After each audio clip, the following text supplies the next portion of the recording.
ဒီအမေစုတည်င်းကိုပြောလို့ငါ့ကိုဖမ်းတော့မယ်တဲ့ဖမ်းမှာနော်ဖမ်းလို့ရတယ်ထိုင်းနိုင်ငံမှာနေတာအခုစစ်တပ်ကပို့ပြီးတာနော်အမေစုမရှိတော့ဘူးဆိုတာ9 ယောက်ထက်မနည်းသိထားတယ်အဲ့ဒီလူတချို့လည်းကိုစစ်တပ်ကဖမ်းပြီးတော့ထောင်ထဲထည့်လိုက်ပြီနော်ကျွန်တော်ဆက်သွယ်လို့မရတော့ဘူးအမေရဲ့ဆုံးသွားတာပြီးခဲ့တဲ့2နှစ်ကျော်တည်းရခင်ဗျားတို့လက်ပြည့်နေရဓာတ်ပုံလေးနဲ့အမေအောင်လိုက်ဂျင်းထဲနေတာခင်ဗျားမယုံလားအေးမယုံလည်းမတတ်နိုင်ဘူးနော်ကျုပ်ဒီလိုမျိုး line ပေါ်တက်ပြောတာနော်ကျုပ်တို့အသက်အများကြီးအနေရရှိတယ်တော့ခင်ဗျားသိလားဗလာရင်အားချောင်းနေတာမဟုတ်ဘူးကျုပ်အသက်နဲ့ရင်းပြောနေတာခင်ဗျားတို့အမေတို့ကောင်းကူတွေလုံးလို့ရအောင်နော်မကြခင် AI ဗီဒီယိုကလေးထပ်ထွက်လာမယ်မင်းအောင်လည်းပြင်ဆင်နေတယ်ခင်ဗျားသိလားခင်ဗျားတို့ဝေချက်ကောင်းအားလုံးဒီ line မှာကြည့်ရှုနေတဲ့ညီကိုမောင်နှမများမင်္ဂလာပါဗျ။တန်ကောင်းပါဟုတ်လား UN တန်ယုံရှိမှာဆန္ဒပြတဲ့ညီကိုမောင်နှမများလည်းမင်္ဂလာပါလို့နော်ကျွန်တော်အနုညွတ်မြတ်တာရက်ခင်ပါတယ်။အခုကျွန်တော်ရဲ့တငယ်ချင်းဒါကတော့ကျွန်တော်တို့ကိုယ်ပိုင်နံပါတ်2တငယ်ချင်းစပတ်စင်တဲ့တငယ်ချင်းကတိုင်ရင်မှုဘဝနဲ့ကျွန်တော်အခုပဲအကြောင်းကြားလာတယ်ပေါ့နော်ဖုန်းဆက်ပြီးတော့ဘလူးဘဝရလို့တော့ကျွန်တော်မပြောလို့တော့ပါဘောနော်နာမည်မဖြစ်တော့ဘူးပေါ့နော်သူကိုယ်တိုင်ပေါ့နော်အမေတော်ဆန်းစုကြည်ကိုသွားပြီးမကြည့်ခဲ့ရပါနဲ့အမေတော်ဆန်းစုကြည်နားမှာပဲသူကလုံခြုံရေးနဲ့နေခဲ့ရတယ်ပေါ့နော်ဒါပေမဲ့အမေတော်ဆန်းစုကြည်မရှိတော့ပါဘူးတဲ့နော်အဲ့တော့ကျွန်တော်တို့မြန်မာနိုင်ငံပြည်သူတွေရောဟာနိုင်ငံအသီးသီးမှာရှိတဲ့ပြည်သူတွေရောကဘယ်လိုလုပ်ရမလဲဆိုတော့ကိုသိကြနော်ကိုဆန္ဒပြတဲ့အချိန်မှာလဲနော်ဆန္ဒပြတဲ့အချိန်မှာလဲခဏလို့ကျွန်တော်သိအောင်ပြောမယ်ကျွန်တော်တို့ထိုင်းနိုင်ငံ UN ရုံးရှိမှာဆန္ဒပြရင်လဲအမေတော်ဆန်းစုကြည်ကိုလူမြင်ကွင်းမှာထုတ်ပေးဖို့ကပြောဆိုကြပါလို့ကျွန်တော်အနုညွတ်တောင်းခံပါတယ်ဒါလဲဆိုတော့ဒါတည်င်းအတုမဟုတ်ဘူးနော်တည်င်းမမဟုတ်ဘူးနော်စစ်သားမှာလည်းစစ်သားရဲ့အတိမိတ်ဆွေရှိတယ်ကျွန်တော်တို့ကအရင်တော့စစ်သားဟောင်းတယောက်နော်အခုတော့ကျွန်တော်အမိမြန်မာနိုင်ငံအတွက်အလုပ်လုပ်နေတဲ့ထောက်ဖို့တက်ဆုမှုတယောက်နော်ထုံးတင်မြတ်တာပရိဒါအသင်းကောင်းတော့တယောက်ကုဆန္ဒပြတဲ့ပွဲမှာနော်အမေတော်ဆန်းစုကြည်ကိုလူမြင်ကွင်းကိုထွက်လာအောင်ခင်ဗျားတို့ကဒီဆန္ဒပြတဲ့အဖွဲ့အစည်းတွေအကုန်လုံးကပေါ့နော်ထိုင်းနိုင်ငံဘန်ကောက်မှာရှိတဲ့အဖွဲ့အစည်းတွေ UN ရုံးရှိမှာဆန္ဒပြတဲ့အဖွဲ့အစည်းတွေကတောင်းဆိုပါလို့နော်အမေတော်ဆန်းစုကြည်တက်ရှိထင်ရှားမရှိတော့ပါဘူးလို့နော်ကျွန်တော်တငယ်ချင်းကကျွန်တော်ကိုအကြောင်းကြားလာတယ်နော်အဲ့တော့ခင်ဗျားတို့မြန်မာနိုင်ငံပြည်သူလူထုရောထိုင်းနိုင်ငံပြည်သူလူထုရောကျန်တဲ့နိုင်ငံအသီးသီးမှာကျွန်တော်တို့အလုပ်လုပ်နေတဲ့ပြည်သူလူထုရောဘယ်လိုလှုပ်ဆောင်ရမလဲဆိုတာဆန္ဒပြတဲ့တန်ယုံတွေတိုင်းမှာအဲ့လိုလှုပ်ဆောင်ကြပါလို့ကျွန်တော်အနုညွတ်မြတ်တာရက်ခံပါတယ်ဗျမင်္ဂလာပါနော်ကျွန်တော်ဘယ်လိုလဲဆိုတာသိပါနော်အားလုံးမင်္ဂလာပါမင်္ဂလာပါလို့နော်အားလုံးသိကျင်နေကြတဲ့အမေစုနဲ့ပတ်သက်တဲ့သတင်းလေးပြောပြမလို့နော်မနေ့ကလည်းမြင်တယ်တွေ့တယ်ဒါပေမဲ့ကျမကကြတော့လူတစ်မျိုးနော်စကားစဘက်ကလွှင့်တဲ့သတင်းတိုင်းကိုအယုံကြည်မရှိဘူးအဲ့တော့သတင်းတစ်ခုတက်လာလို့ရှိရင်အဲ့ဒီသတင်းကမှန်ဤမမှန်ဤနော်တေးသေးချာချာဝေဖန်သုံးသက်စီစစ်ပြီးတော့မှသတင်းတစ်ခုကိုပြောကြတယ်နော်အဲ့အတွက်သူများထက်နောက်ကြလိမ့်မယ်နော်ဖျားပြောပြီးတော့အဲ့သတင်းကအမှားကြီးဖြစ်သွားတော့ဘာထူးမှလဲနော် live တွေ follower တွေအသေးတွေရဖို့အတွက်နဲ့သတင်းမှန်တစ်ခုနဲ့မလဲနိုင်ပါဘူးဒါဘသူ့ကိုမှပုတ်ခတ်ပြီးတော့စော်ကားပြီးပြောနေတာမဟုတ်ဘူးနော်ကိုတွေချစ်တဲ့ကိုတွေပြောတဲ့စကားကိုနားထောင်နေတဲ့ပြည်သူတွေရဲ့နားတဲ့ကိုမှန်ကန်တဲ့သတင်းရောက်သွားဖို့အရေးကြီးတယ်နော်မနေ့ကအမေစုကိုနော်အမေစုကိုပြစ်ဒဏ်တွေရှော့ပေါ့ပေးလိုက်တယ်နော်ရခင်ကြခံနေရတဲ့ပြစ်ဒဏ်တွေကနေထပ်ပြီးတော့ရှော့ပေါ့ပေးလိုက်တယ်နော်ဒါပေမဲ့ဆက်လက်ပြီးကြံရှိနေသေးတဲ့ပြစ်ဒဏ်တွေကိုနော်သူတို့သတ်မှတ်ထားတဲ့နေအိမ်မှာဆက်လက်ပြီးတော့အကျဉ်းချခံရမယ်လို့ပြောသွားတာအကျဉ်းချခံရမယ်လို့ပြောသွားတာနော်အကျယ်ချုပ်ထားမယ်လို့ပြောသွားတာမဟုတ်ဘူး MRTV ကနေ39စက္ကန့်ပဲကြီးညာသွားတ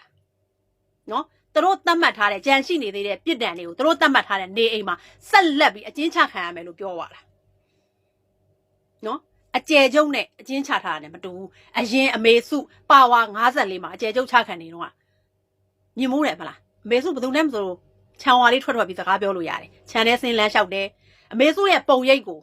ခဏမြင်နေရတယ်အဲ့ဒါအကျယ်ချုပ်နော်သတင်းသမားတွေနဲ့လည်းစကားပြောခွင့်တောင်းလို့ရှိရင်ခွင့်ပြုရင်စကားပြောခွင့်ရတယ်နော်ပြည်သူတွေနဲ့လည်းထိတွေ့ဆက်ဆံခွင့်ရတယ်အဲ့ဒါအကျယ်ချုပ်အခုဟာကသူတို့သတ်မှတ်ထားတဲ့နေအိမ်မှာအကျဉ်းချခံရမှာဘယ်နေအိမ်မှာလဲဘယ်နေရာမှာလဲမပြောသွားဘူးတခုမှခုချိန်ထိလည်းဘယ်သူမှမသိသေးဘူးနော်အမေစုဗမာရှိလို့ရှိနေမှဗမာနေလို့နေမှဘယ်ဟိုရောက်လို့ရောက်နေမှလည်းမသိဘူးအမေစုတက်ရှိထင်ရှားရှိနေသေးလားကြမ်းမာနဲ့ရှိနေသေးလားဆိုတော့ဘလူးမသေးချာမပြောနိုင်ဘူးနော်ဓာတ်ပုံလေးတစ်ပုံနဲ့ဓာတ်ပုံကတော့ လူတိုင်းလုပ်တတ်တယ်ဒီလောက် AI နေဖြစ်နေတဲ့ခေတ်ကြီးမှာဗီဒီယိုတောင်လုပ်လို့ရတယ်ဟိုမှာကြားဖြတ်နေဗီဒီယိုကောကိုခေါ်ပြီးတော့ဟမ်ညနာအတုနဲ့လိန်ပြီးတော့ပြောတာတွေတောင်အများကြီးတွေ့ဘူးတယ်မလားကြားဖြတ်လို့အဆင့်ရတော့အဲ့လောက်လုပ်နိုင်နေဒီလိုစကစတို့လို့နော်လူမျိုးတွေကပို့ပြီးတော့လုပ်နိုင်တယ်အဲ့တော့ကျမတို့တောင်းဆိုတာလိုချင်တာကနော်အမေစုတက်ရှိထင်ရှားရှိနေသေးကြောင်းခိုင်မာတဲ့တက်သေးခိုင်လုံတဲ့တက်သေးကျမတို့ပြည်သူတွေယုံကြည်လက်ခံလာနိုင်လောက်အောင်တက်သေးတစ်ခုပြနိုင်မှာကျမတို့ဘက်ကယုံကြည်လို့ရမယ်လေတိုင်းမွားလွှင့်တဲ့စိုက်ဝါသတင်းလေးတွေနဲ့လမ်းဆုံးပြီးတော့ဟာခဏလေးပြောအဲ့လိုပုံစံမျိုးမရအောင်အဲ့ဒါကြောင့်မလို့စကားစဘက်ကအဲ့လိုစိုက်ဝါတွေလွှင့်တာဘာလဲသိလားကျမတို့လုပ်တဲ့ proof of life campaign Mr. Kim တောင်းဆိုထားတဲ့ Mr. Kim ကိုယ်တိုင်ဦးဆောင်ပြီးတော့နော်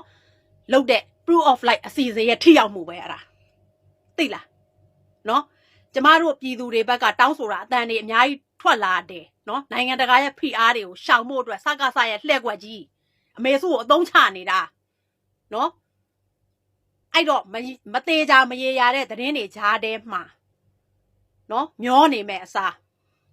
သတင်းတစ်ခုခုတက်လာရင်သေချာဝေဖန်သုံးသက်ပိုင်းဖြစ်ပါဟမ်မနေ့ကသတင်းနဲ့အခုဒီနေ့တက်လာတဲ့သတင်းတွေမတူကြတော့ဘူးမလားဟမ်